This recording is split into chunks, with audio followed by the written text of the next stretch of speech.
White House Chief of Staff John Kelly defended President Donald Trump's handling of the deaths of U.S. service members, and delivered an intense emotional rebuke to those he accused of politicizing the issue. Speaking at a White House press briefing Thursday, Kelly said he was stunned when U.S. Congresswoman Frederica Wilson accused Trump of being insensitive to the mother of a fallen soldier during a recent phone call. "It stuns me that a member of Congress would have listened in on that conversation. It stuns me," said Kelly. The retired four-star Marine general also accused Wilson of exhibiting selfish behavior and being an empty barrel.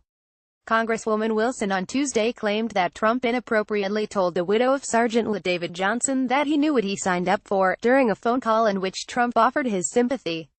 Johnson and 3 other U.S. Special Forces were killed by Islamic State-linked militants earlier this month in an incident near the Niger-Mali border that has raised questions about the quality of U.S. intelligence.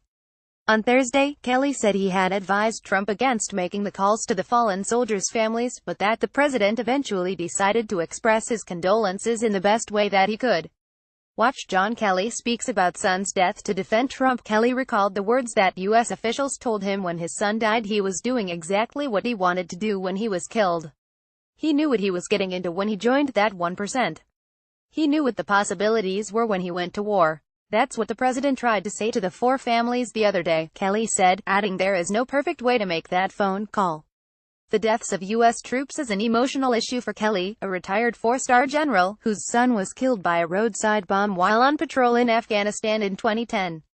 "What the hell is my son doing back in the fight?" Kelly asked reporters, lamenting that the death of a U.S. soldier is no longer sacred.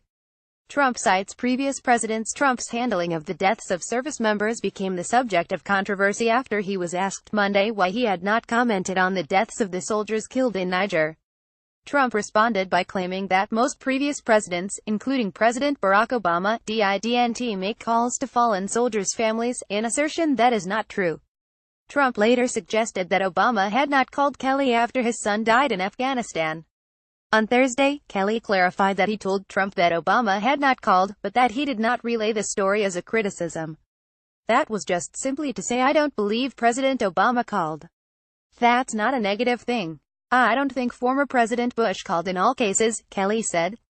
Not all receive calls. Trump has said he reaches out to all families of those who died in military service, but some relatives of the fallen do not support his claim. 4 to 3 service members have been killed since Trump became president in January, according to the Associated Press. Of those families who agreed to speak, about 9 said they had contact with the president, while 9 others said they had not.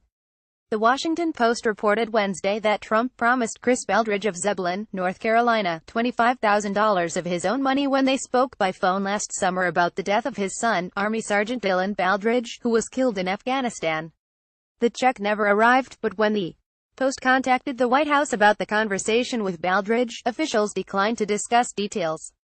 The White House, however, issued a statement later saying the check has been sent. Other family members anticipated calls from Trump that were never made.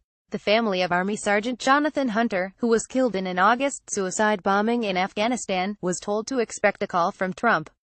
Mark Hunter, the father, said the call never came.